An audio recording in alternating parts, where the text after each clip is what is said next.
friends, assalamu alaikum. Welcome to Anish kitchen.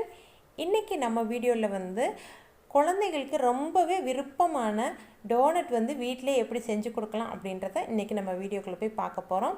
இந்த donut வந்து நம்ம கடையில வாங்கி கொடுக்கிறதுக்கு பதிலா வீட்லயே செஞ்சு கொடுத்தா நல்ல ஹெல்த்தியாவும் இருக்கும். அதே சமயத்துல வந்து குழந்தைகளுக்கு விருப்பமான ஃப்ளேவர்லயும் டிசைன்லயும் வந்து நம்ம செஞ்சு கொடுத்தா அவங்க வந்து ரொம்ப விரும்பி சாப்பிடுவாங்க. இப்போ இந்த டோனட் ரெடி பண்றதுக்கு முதல்ல வந்து நம்ம ஈஸ்ட் வந்து ஆக்டிவேட் பண்ணனும். அதுக்கு ஃபர்ஸ்ட் நம்ம பாலை வந்து நல்லா காய்ச்சி எடுத்து வச்சுக்கலாம். பால் வந்து காய வச்சு எடுக்கும்போது வந்து நமக்கு கை பொறுக்கிற சூட்ல இருக்கணும். ரொம்ப வந்து அதிகமான ஹீட்ல இருக்க கூடாது, ரொம்பவும் ஆறி இருக்க கூடாது. அத மட்டும் பாத்துக்கங்க. நான் 1/2 கப் அளவுக்கு பால் எடுத்துர்க்கேன். இது கூட வந்து 1 டேபிள் ஸ்பூன் அளவுக்கு ஈஸ்ட் சேர்த்திருக்கேன். 3 டேபிள் ஸ்பூன் அளவுக்கு வந்து ஒயிட் சுகர் சேர்த்துக்கலாம். சேர்த்துட்டு நல்லா வந்து மிக்ஸ் பண்ணி விட்டுட்டு கிட்டத்தட்ட ஒரு 15 நிமிஷத்துல இருந்து 20 நிமிஷம் வந்து அது பாட்டுக்கு ஃப்ரீயா ரெஸ்ட்ல இருக்கட்டும். அப்பதான் வந்து ஈஸ்ட் வந்து நல்லா ஆக்டிவேட் ஆயிருக்கும். இங்க வந்து 1 கப் அளவுக்கு மாவு எடுத்துர்க்கேன், மைதா மாவு. இது வந்து 250 கிராம் அளவு. 1/4 கப் அளவுக்கு உருக்குன பட்டர் எடுத்துர்க்கேன். இது கூடவே வந்து 3 டேபிள் ஸ்பூன் அளவுக்கு ஒயிட் சுகர் சேர்த்துக்கலாம். பட்டர் வந்து நான் சால்ட் பட்டர் எடுத்துக்கனால நான் சால்ட் எதுவும் சேர்க்கல. நீங்க வந்து அன்சால்ட் பட்டர் சேர்த்தீங்க அப்படினா ஒரு பிஞ்ச் மட்டும் உப்பு சேர்த்துக்கங்க. இது கூடவே ஒரு முட்டை வந்து உடைச்சு ஊத்திக்கலாம். இங்க பாருங்க நாம பால்ல வந்து ஈஸ்ட் வந்து சேர்த்து வச்சிருந்தோம். இது நல்லா ஆக்டிவேட் ஆகியிருக்கு. இது வந்து நல்லா மிக்ஸ் பண்ணி விட்டு தனியா எடுத்து வச்சுக்கலாம்.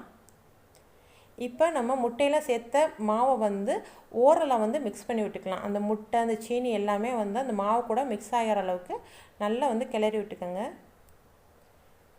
நல்லா மிக்ஸ் ஆனதுக்கு அப்புறம் வந்து நம்ம பால் வந்து ஈஸ்ட் ஆட் பண்ணி வச்சிருந்தோம் பாத்தீங்களா, அத வந்து ஃபுல்லாமே சேர்த்திரலாம்.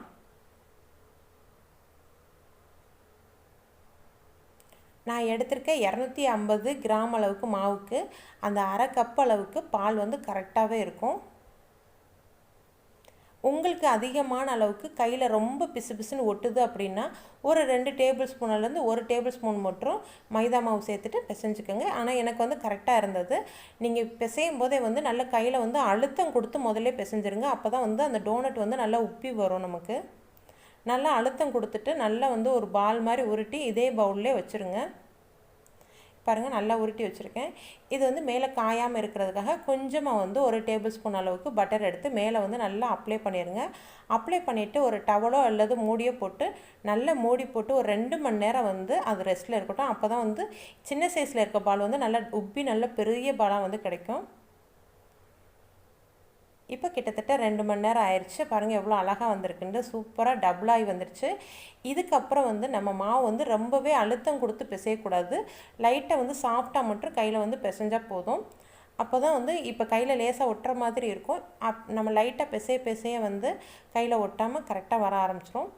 இப்போ வந்து நீங்க கவுண்டர் டாப்போ அப்படி இல்லாட்டி ஒரு டேபிள்லயே எடுத்துட்டு லேசா வந்து மைதா வந்து டஸ்ட் பண்ணி விட்டுக்கங்க. டஸ்ட் பண்ணி விட்டுட்டு இந்த மாவு வந்து லைட்டா வந்து அந்த பிசைஞ்சு எடுத்துருங்க. அதுல பிசைஞ்சு எடுத்துட்டு ஒரு பால் மாதிரி உருட்டி எடுத்துக்கலாம் நம்ம. பாருங்க நல்ல பேக் சைடுல வந்து அது நல்லா உருட்டி எடுத்துட்டு இத வந்து ஒரு 4 பார்ட்டா வந்து கட் பண்ணி எடுத்துக்கலாம். அப்பதான் வந்து நமக்கு உருட்றதுக்கு கரெக்ட்டா இருக்கும். நம்ம சப்பாத்திக்கு பூரிக்குலாம் உருட்டுவோம் பாத்தீங்களா, அது மாதிரி உருட்டி எடுக்கணும். இப்போ நான் 4 பீஸ் போட்டுட்டேன். இதுல ஒரு பீஸ் எடுத்து நல்லா உருட்டிக்கிறேன். இந்த மாதிரி நம்ம சப்பாத்திக்கு இழுத்து விடுற மாதிரி நல்லா இழுத்து விட்டுக்கங்க. ஆனா வந்து ரொம்ப வந்து தின்னா இருந்திர கூடாது. ஒரு அளவுக்கு திக்கா தான் இருக்கணும். அப்பதான் வந்து டோனட் வந்து நல்லா உப்பி சூப்பரா கிடைக்கும். நம்ம கடையில கிடைக்கிற மாதிரியே இந்த அளவுக்கு திக்னஸ் இருக்கணும். இதுக்கு வந்து நம்ம டோனட் அந்த ஷேப் வைக்கிறதுக்காக நான் ஒரு கிளாஸ் எடுத்துர்க்கேன். உங்க கிட்ட இருக்க எந்த மோல்ட் இருந்தாலும் ஓகே. இல்லாட்டி இந்த மாதிரி கிளாஸ் இல்லாட்டி ஏதாவது ஒரு பாத்திரம் ரவுண்ட் ஷேப்ல எடுத்துக்கங்க.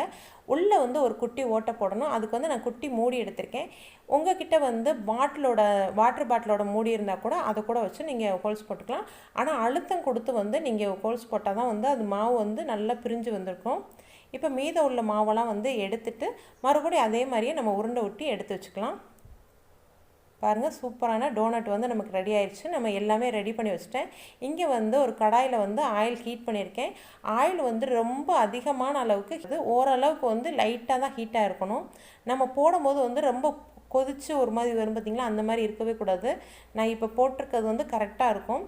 நம்ம இந்த மாதிரி எண்ணெயை வந்து அள்ளி ஊத்திட்டு ஒரு சைடு வந்து லைட் ப்ரௌன் மாறினதுக்கு அப்புறம் நம்ம வந்து திருப்பி போட்டுக்கலாம். நம்ம டோனட் செய்யும்போது வந்து பால் காய்ச்சி எடுக்கிறது வந்து ரொம்பவே இம்பார்ட்டன்ட். அது வந்து மிதமான சூடில் இருக்கணும். அதுக்கப்புறம் வந்து கிட்டத்தட்ட ஒரு 2 மணி நேரம் வந்து நல்லா ஊற வச்சு எடுக்கணும். அது கடைசியில் வந்து நம்ம பொரித்து எடுக்கும்போது வந்து எண்ணெய் வந்து ரொம்பவே வந்து மிதமான சூட்டில் இருக்கணும். அதை கவனமாக பார்த்துக்கணும். நம்மளுடைய சூப்பரான டோனட் வந்து நமக்கு ரெடி ஆயிடுச்சு. எனக்கு வந்து கிட்டத்தட்ட 1/4 கிலோ மாவுக்கு 15 டோனட் கிடச்சிது. இதை வந்து குழந்தைகளுக்கு விருப்பமான டிசைனில் டெக்கரேட் பண்ணுறதுக்கு நான் கொஞ்சமாக சாக்லேட் சிரப் எடுத்திருக்கேன். இதில் வந்து எல்லா டோனட்டையும் வந்து டிப் பண்ணி எடுத்துக்கலாம். எடுத்ததுக்கப்புறம் வந்து நான் ஜெம்ஸ் வச்சு ஒரு 2-3 வந்து டெக்கரேட் பண்ணிவிட்டு இன்னொன்றில் வந்து ஒயிட் சுகரை வந்து டஸ்ட் பண்ணி விட்டுருக்கேன். உங்களுக்கு விருப்பமான டிசைனில் வந்து குழந்தைகளுக்கு நீங்கள் பண்ணி கொடுத்துக்கோங்க. இந்த டோனட் வந்து ரெசிபி பண்ணி பார்த்துட்டு எப்படி இருக்குன்றதை மறக்காமல் கமெண்டில் சொல்லுங்கள். இந்த வீடியோ உங்களுக்கு பிடிச்சிருந்தா லைக் பண்ணி, ஷேர் பண்ணி, கமெண்ட் பண்ணுங்கள். மறக்காமல் அனிஷ்னா கிச்சனுக்கு சப்ஸ்கிரைப் பண்ணுங்கள். ஓகே ஃப்ரெண்ட்ஸ், பாய்.